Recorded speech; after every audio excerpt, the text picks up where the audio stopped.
Nasikia ya kwamba seneta wa kaunti ya Kisii Mheshimiwa Richard Mumwimi Onyonga anaenda kutafuta kiti cha ugavana wa katika kaunti ya Kisii.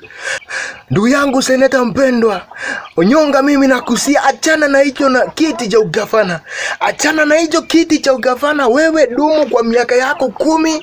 Ukimaliza miaka yako 10 2032 ndio tuanze mikakati ya kutafuta kiti cha ugavana.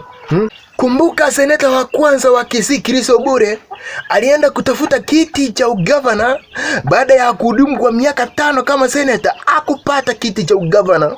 Seneta wa pili ambaye ni Sam Ongeri baada ya kuhudumu kwa miaka 5 alienda kutafuta kiti cha ugavana, hakukipata kiti cha ugavana, na hatutaki historia ijirudie kwako seneta Onyonga. Seneta Onyonga, uko na nafasi ya kuhudumu kama seneta wa kaunti ya Kisii kwa miaka 10 strong.